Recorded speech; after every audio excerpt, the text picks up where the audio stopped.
fisheries. There's a high demand in fishes, and fisheries supply these fishes, but climate change is affecting these fishes and are affecting the amount we produce.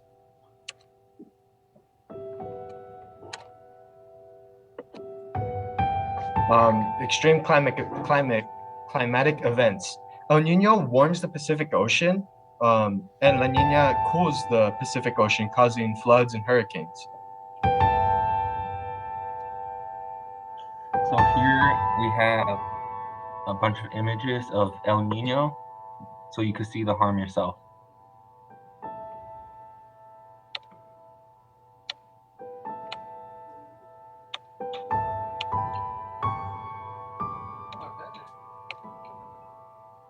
These are the weather patterns of El Nino and La Nina. As you guys can see, El Nino creates a warmer weather causing in the North America, and El Nino causes colder weather with drier climates. And this is a big threat to the world because by 2030, an estimated 200 million people can die due to all this El Nino, and flooding and warming. If you see the graph to the right, you could see that the amount of people at risk. So for example, in China, 50 million people are at risk.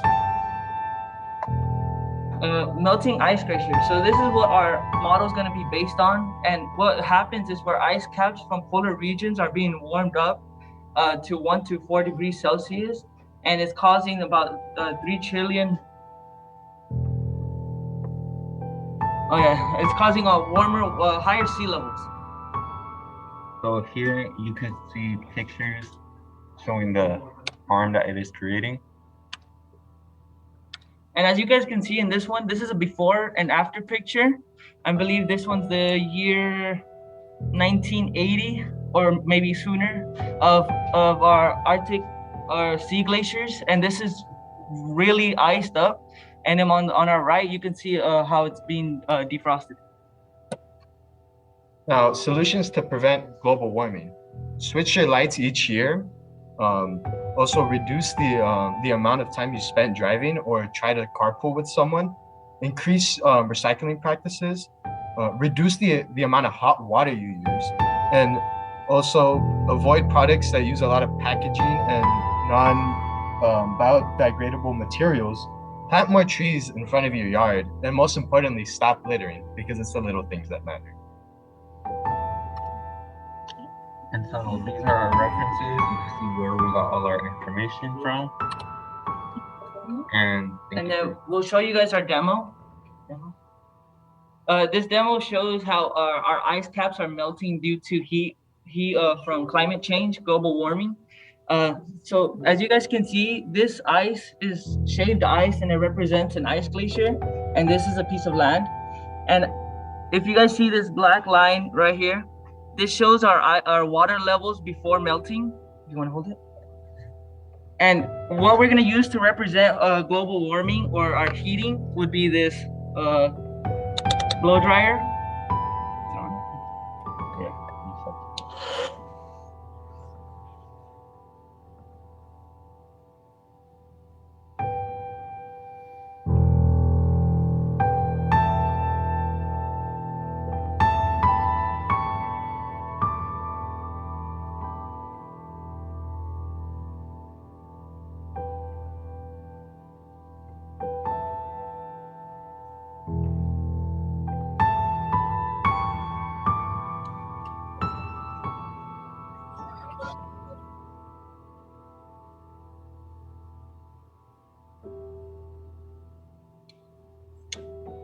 All right, so this is kind of a demonstration of how even the ice cap itself broke off from land.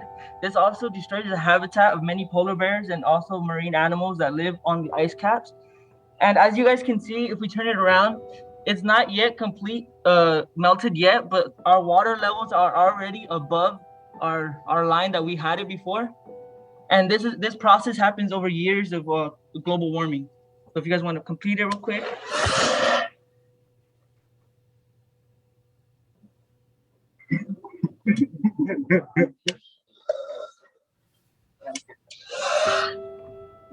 So here you could see the land is already getting flooded. So yeah. That concludes our presentation. My name is Alvin Wayne. And this is our presentation on atmospheric carbon dioxide and acid rain. So the basic outline of the problem is that with the increase of carbon dioxide being released into the air, a lot of them are getting interacting and then eventually turning into acid rain, which is very bad for the environment. And then there's issues with the increase of carbon dioxide. So there's increased levels of carbon dioxide can lead to other environmental problems, such as desertification, increased sea levels, spread of disease, and acid rain. And so the reason why carbon dioxide is such a bad thing for the environment is because it's a greenhouse gas, meaning that it absorbs the sun's heat, which raises global temperatures on Earth, which would obviously be unideal for pretty much everyone on Earth. Now, some of the main causes to this is like industrialization and just people driving around releasing carbon dioxide into the air. And another more like not as like well-known cause is raising cattle. Cattle release a lot of methane into the air, which also is a greenhouse gas, and is also very bad for the environment because they can also turn into acid. Well, acid rain, so as Alvin said, vehicles burn fossil fuels, which emits nitrogen oxide, and when nitrogen oxide reacts with water, it turns into nitric acid. So also coal-burning power plants produce sulfur dioxide, which is also sulfuric acid, which then contributes to acid rain, which is bad for us. And talk about acid rain. Natural sources can also contribute sulfur dioxide and nitrogen oxides into the atmosphere. And acid rain usually has a pH of around 4.3 or lower. Basically, the more the water has like acidity, the lower the pH goes. And many like structures, like forests and man-made structures, can be affected by acid rain because it dissolves the structure. Now, some of the main negative impacts about acid rain is that trees and other organic structures are very liable to damage from acid rain.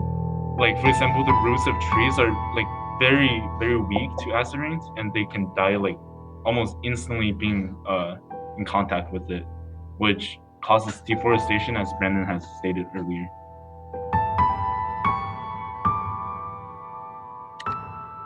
So some examples of cases are, one example is that northern United States, where the dense concentration of power plants there compared to other parts of the US lead to more acid rain there. This is bad for people living there because their man-made structures can be damaged, and also rain also happens in parts of Western Europe, which causes a significant loss in timber and forest every year.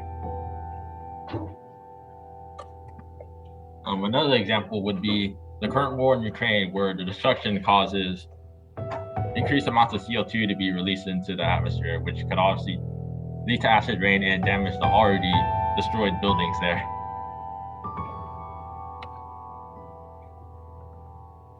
And also with something John missed out earlier was that like rebuilding the buildings and rebuilding process in Ukraine also involves a lot of more industrialization, which further leads to like a negative feedback loop, or like positive feedback loop, which further increases the amounts of like natural resources destroyed and things used to acquire them in the first place. And a solution will be to for example, just drive less and eat less meat, because eating less meat kind of reduces the meat industry, which helps reduce their methane production by cattle and other farm animals. And planting more trees also helps a lot.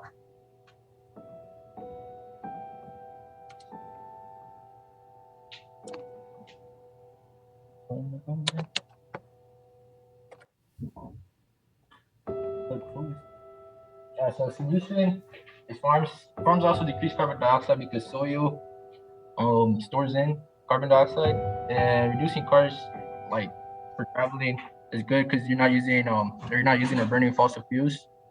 And then switch to clean energy such as solar panels. You can have them in your house, which can really contribute to the global change, and eat less meat, as Alvin said.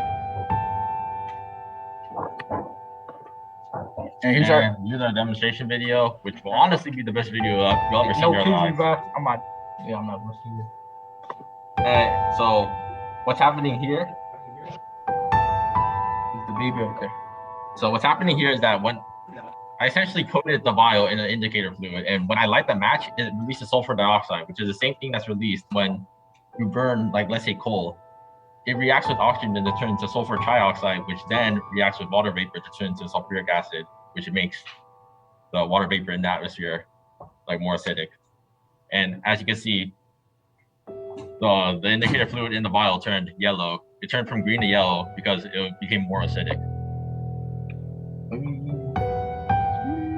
Nothing. This concludes our presentation. And this concludes our presentation. Here's some references that we used. My name's Kevin Lee, My name is Vincent Huang. and our project is on ocean acidification.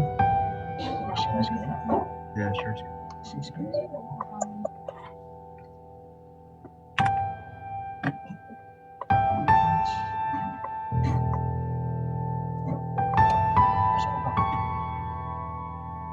So what is ocean acidification? Ocean acidification is a decrease in pH level of the oceans that's attributed to increased carbon dioxide concentrations in the atmosphere. So anthropogenic activities, also known as human activities, contribute to ocean acidification because they release tons of CO2 emissions. So some examples are burning of fossil fuels, vehicle emissions, and deforestation. So looking at this graph right here, this is an example of the oceans outside of Hawaii. And here indicated on the red line is the carbon dioxide in the atmosphere. And at the bottom right, we can see the pH level of the ocean. And clearly when we're looking at this graph, there's a correlation between the two lines. As the red line is increasing, the more carbon dioxide there is in the atmosphere. We can see that it has an effect on the seawater pH level. The pH level of the ocean is going down, which is becoming more acidic as more carbon dioxide is in the atmosphere. So, but how does it work? Essentially, this is a demo here that we're going to present. Here we have a green, and basically this color represents neutral. In this bottle we have a pH indicator, and that allows us to see which pH level this is. So currently this is neutral, but we're going to be blowing carbon dioxide into this water to represent how carbon dioxide is absorbed into the water and changes the pH level. We're gonna begin. So right now it's currently green, but as he continues blowing it, we can see that there's a change in the color from a dark green to becoming more yellow, more acidic essentially. Perhaps against your white t-shirt, it may show better. Put it against your white t-shirt. Oh yeah. Your white t-shirt, yeah.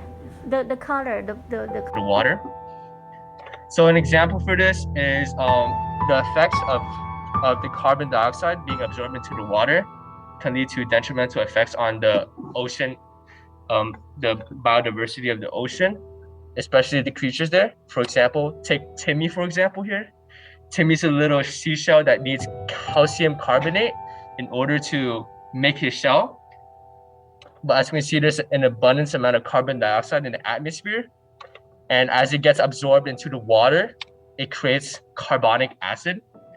And this carbonic acid combines with water to make bicarbonate ions and hydrogen ions. And with the hydrogen ions, it essentially makes the ocean water more acidic. And thus, Timmy here can't get the calcium carbonate that he needs because all the calcium carbonate is being replaced with bicarbonate ions, and he won't be able to make his shell. And so just a little recap there. We have carbon dioxide on the left side being absorbed into the water, combines with the water, and we have carbonic acid on the right side. And essentially carbonic acid steals the carbonate needed for some marine organisms for the shells. So we have carbonic acid in addition with carbonates that creates bicarbonates and hydrogen ions. So we also have another model, and there's two mixtures, both contain salt water. The right mixture has vinegar to represent the carbonic acid, and I use chalk to represent the seashell because they're both made of calcium carbonate. So in the middle picture, that represents 12 hours. Not much have changed, and the far right picture represents 24 hours. So the chalk basically dissolved from sitting in the vinegar. Yeah, and so some ways that we can limit this issue on ocean acidification is to, obviously the main thing is to reduce the emission of fossil fuels. For example, for us individuals, we probably take public transportation instead of using our own vehicles. Also, we can reduce our carbon footprint by eating less meat or using less water and energy at home. And also, we can grow more plants, especially trees that absorb carbon dioxide from the atmosphere. This creates more carbon sinks, which absorbs more carbon dioxide, resulting in less carbon dioxide in the atmosphere and getting into our oceans. And that's pretty much about it. Thank you. Talk about you. Okay, there you go. Hello, I'm Lenny Tai. And my name is Manny Delgado.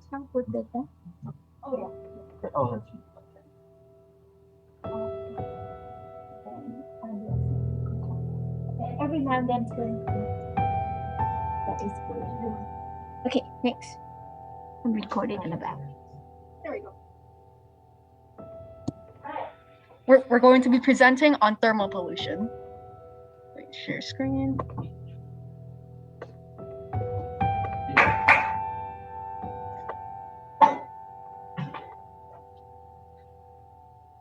So when we normally think of pollution, we think of air pollution, we think of water pollution, we think of throwing our trash on the ground and littering.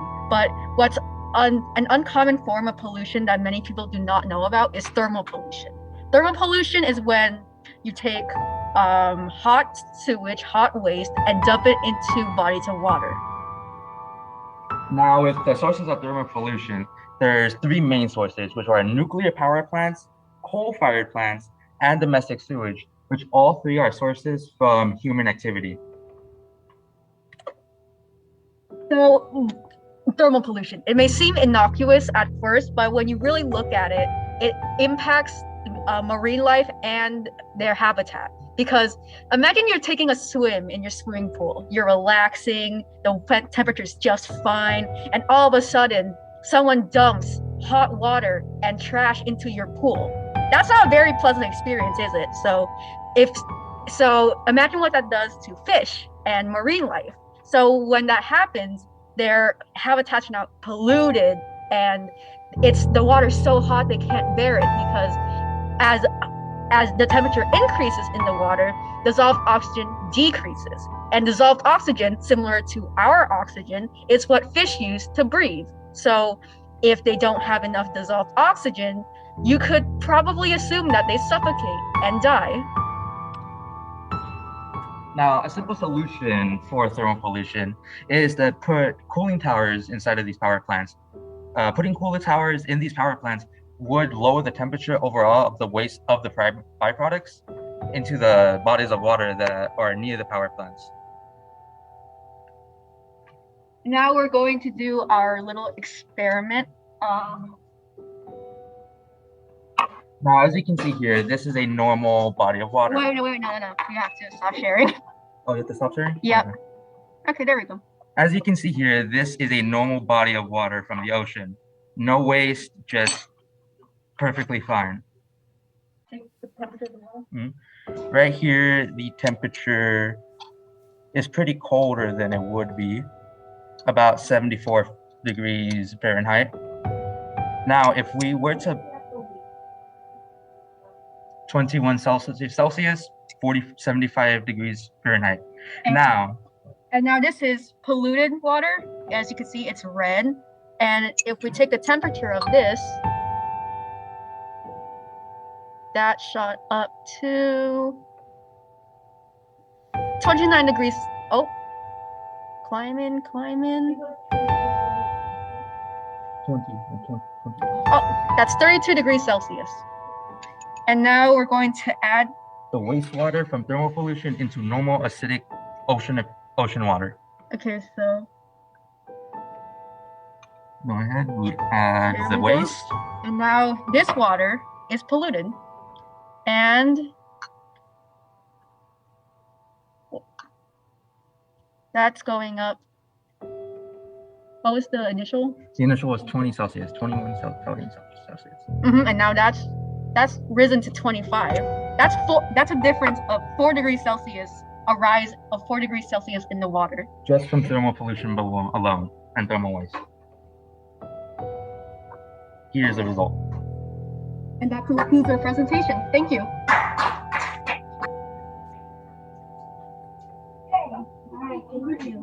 Alright, and then somebody. Okay, hi, I'm Emilia Jimenez. Hi, I'm Juliana. I'm Samantha Campos, and this is our presentation on waste management.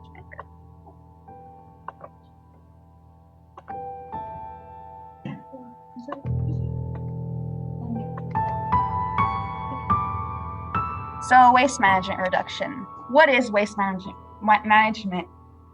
Refers to the various methods of managing and disposing wastes. It can be by discarding, destroying, processing, recycling, reusing, or controlling wastes. The goal of waste management is to reduce the amount of unusable materials and to avert potential health and environmental hazards. So the challenges of waste management. While waste management reduction methods pose a large reflection on our development as a society today, there are many challenges we still face when trying to reduce the amount of waste being discarded into our environment. There's no denying that as our population grows, the amount of trash being discarded increases. So some of the different methods of waste management include recycling and reusing, biological treatment, incineration, and landfills. So recycling and reusing. Recycling is the action or process of converting waste into reusable material, and to reuse is to use something again. So some of the possible negatives are high upfront capital costs to build a new unit, buy utility vehicles, and initiating programs and seminars to teach people about how to recycle and reuse. It also results in pollutants. So when waste materials break down, pollutants harm the environment, and toxins and impurities from the original material could pass through. It could take years to realize that the items have been contaminated. An example is in Taiwan. Recycled steel was used in buildings and caused gamma radiation poisoning for 12 years before it was noticed. And these are some pictures of how much is being recycled. Hi, Juliana here. Today I'm going to talk about biological treatment. And biological wastewater treatment is an economic way to break down organic contaminants from a wide variety of wastewater streams. Biological treatments mainly rely on bacteria, nematodes, or other small organisms to break down organic waste using normal cellular processes. And there are a lot of different wastes that can be found in biological wastewater treatments, but what we mainly see is cultures and stocks, such as laboratory waste, biological production waste, any toothpicks, stuff that we use on our bodies, human blood products, infectious body fluids, sharps such as needles or knives. We see research animal waste, isolation waste, kind of the same as poop or pee, a spill of infectious or chemotherapy waste, and chemical hazardous waste or radioactive waste. And for biological treatment, scientists have found that there are two different processes, aerobic and anaerobic processes. Aerobic refers to the process in which oxygen is present, but anaerobic describes a biological process in which oxygen is absent. And here's some pictures of different wastewater facilities found around our country. So incineration. Incineration is the high temperature burning of rapid oxidation of a waste, and this method destroys organic constituents in waste materials. The most important negative to take into consideration is the amount of smoke produced or is burned releases many toxic chemicals such as heavy metals or nitrogen oxide, and these gases are extremely poisonous to the environment, and research has shown that the dioxide produced in the plants is cancer-forming chemicals, and they're mainly and increased cancer rates, reproductive abnormalities, and other health effects are common in areas where incinerator plants are built. And here's some pictures of the different incineration plants.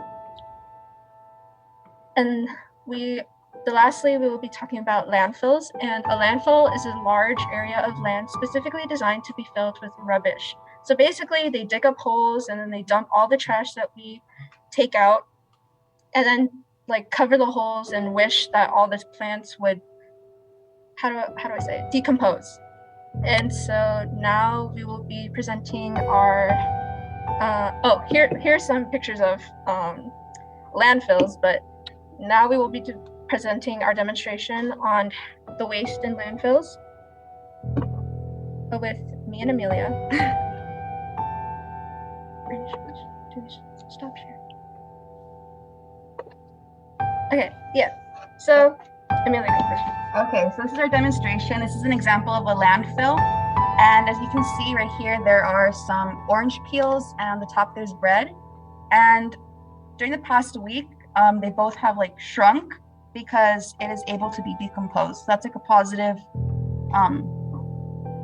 waste. Yeah. So here we have waste that cannot decompose by bacteria, and it's made the bottle that I have contains a lot of household items that a lot of us discard, such as toilet paper, paper towels, plastic, aluminum foil, and cardboard. And so as you can see here, it's not affected at all. They're still thriving inside the soil. And so as a result, it doesn't decompose and it stays in our environment for probably hundreds to thousands of years, which is really, really, really bad. Okay.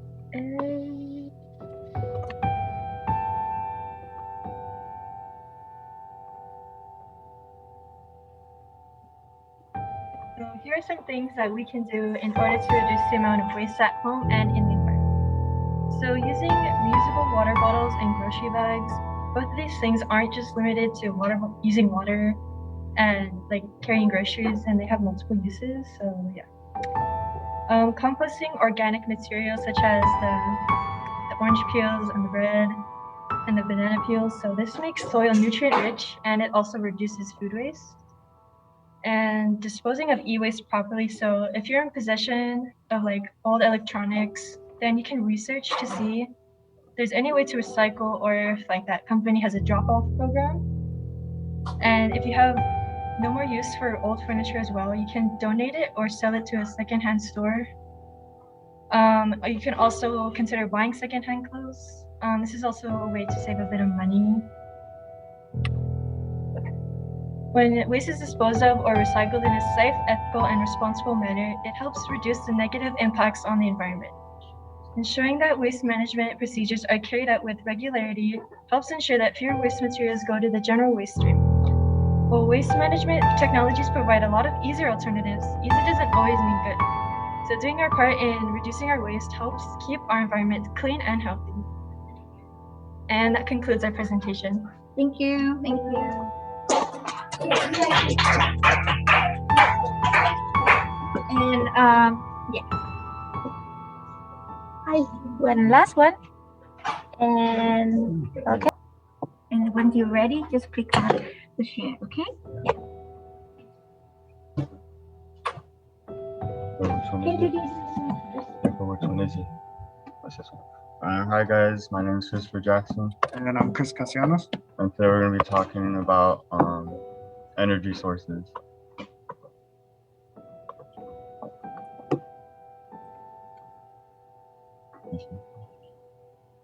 Alright, so types of energy. We have fossil fuel, which is non-renewable, such as coal, oil, natural gases, and it is easily accessible because the world depends on it. We have energy of biomass. It's also non-renewable. They use wood to burn and produce heat. Now modernized biomass energy is the burning of waste such as wood, garbage, crops, landfill gas, and alcohol fuels in order to produce heat that is converted into electricity. As such in the example right here below, wood being burned equals energy.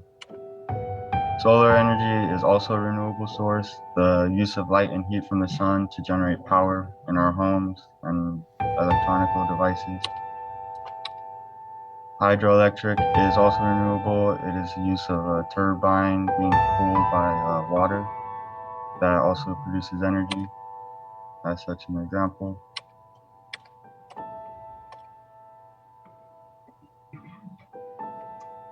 Some benefits for using fossil fuels. There are no real benefits as it's a major contributor to greenhouse gas. Energy from biomass. Some benefits is it's very accessible and can be harvested anywhere. Solar energy is a renewable source and does not produce any greenhouse gases, nor does it generate any waste for using it.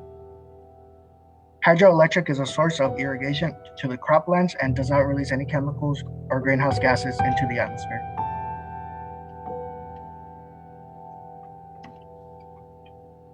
Some drawbacks of fossil fuels is the contribution to pollution in the atmosphere, such as CO2. The use of oil pollutes the environment through the burning of petroleum, which creates and releases greenhouse gases like CO2. In this picture. Energy for biomass drawbacks is it produces carbon dioxide, carbon monoxide, nitrogen oxides, and violet organic compounds, and it is also expensive. Solar energy drawbacks is it's limited because the sun isn't out all day and it won't be able to be collected through the night. And it is high cost for installation, but destination could be up to 5 to 15 years. Hydroelectric drawbacks is ecosystem destruction, affects fish migration patterns because the dam blocks the path where the fish are going, and it's also very expensive.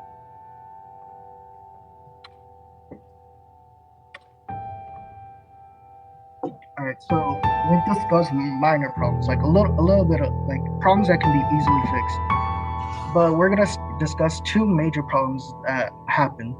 So the first one is rising sea level, which is the glaciers melting, and would rise the sea levels. This would cause an increase in more destructive floodings and storms that would lead to mold growth, which would affect respiratory diseases. This would also cause more destructive erosion, more flooding to wetlands, agricultural contamination, and loss of habitat for fish, birds, and plants.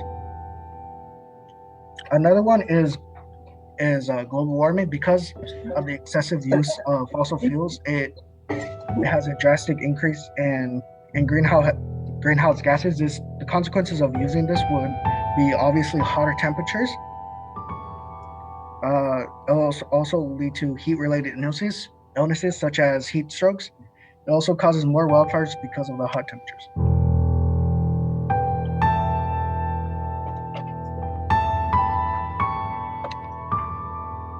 Some solutions to conserve our energy. So you can do little things such as turning off the lights when you're not in the room. Keep some electronic devices unplugged when you're not using them, and to be more outside and use trees as shade instead of other objects. Oh, and here's some examples. That's it.